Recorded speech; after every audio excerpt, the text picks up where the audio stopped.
Welcome to Mikam Israel. Have you ever stopped to consider the sanctity of a Jewish soldier? Not just his courage, but his spiritual status, his inner world, even on the battlefield. In Parashat Mattot-Masei, Moshe Rabbeinu delivers a surprising command to the returning army. Va'atem chanu michutz lamachana shivat yamim, and you should go outside of the camp for 7 days. Kol horeg nefesh. Anyone that killed any, v'chonegeb halal titchata'u. And he says basically, remain outside the camp for 7 days. Whoever killed a person or who touched a corpse must purify himself. But why now? Bnei Yisrael had fought before against Sihon and Og, yet Moshe never involved these laws. Why did Tumat Mit, the impurity associated with death, only become relevant after the war with Midian?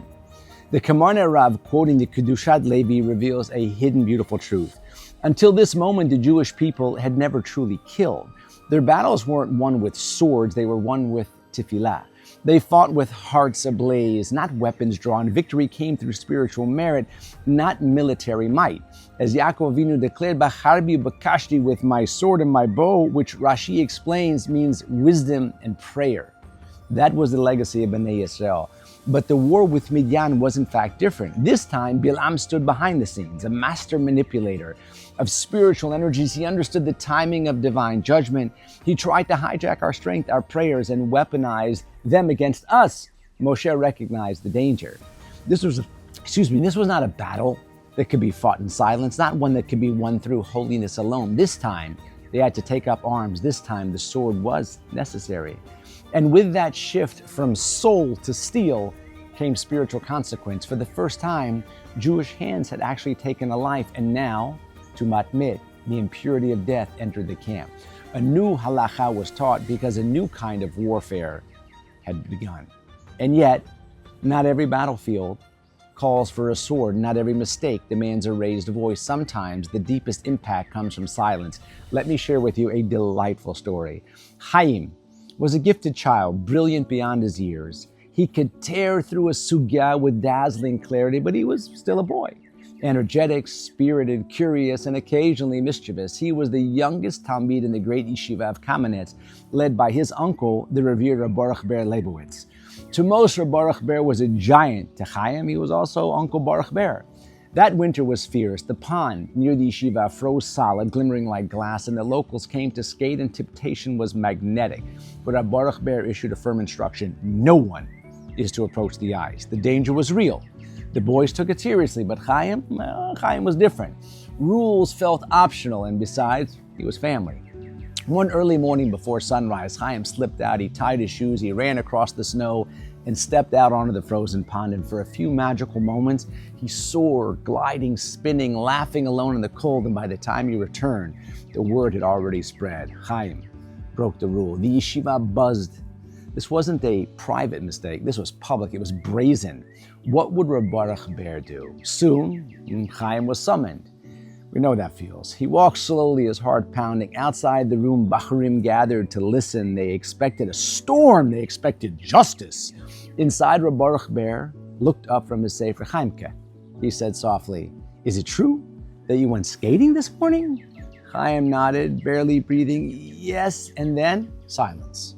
Reb Baruch Ber didn't lecture. He didn't raise his voice.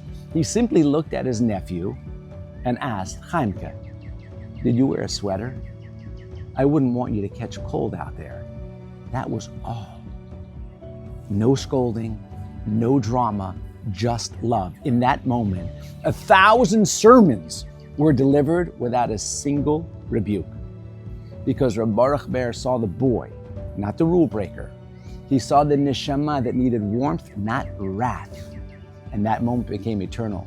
Many, many years later, that same Chaim, now Reb Chaim Zimmerman, Rosh Yeshiva in Skokie, would reflect, the strongest rebuke came in the form of a sweater. Because sometimes the deepest chinuk is not about right, it's about being kind. Ladies and gentlemen, there are times in life when we are forced to act, to speak, to confront, to draw the sword. But there are other times when the greatest strength is restraint, where silence is much louder than shouting, where softness transforms more than severity. Once the Chazon Ish reflected on the changing winds of the generation, remarking, just to keep a bachur kindled, a mere teaspoon of kavod each week would suffice. But time marched on. Reb Steinemann Zatzal, keenly aware of the evolving generations, observed the measure had grown. A tablespoon of kavod was now needed daily to preserve their dignity. And today, my Rebbe says with quiet urgency, in this delicate and restless generation, our bachurim require nothing less than a full cup of kavod, poured generously every few hours, just to keep them within reach. Moshe Rabbeinu taught us that some battles must be fought. There are those moments when action is not justified, but it's required.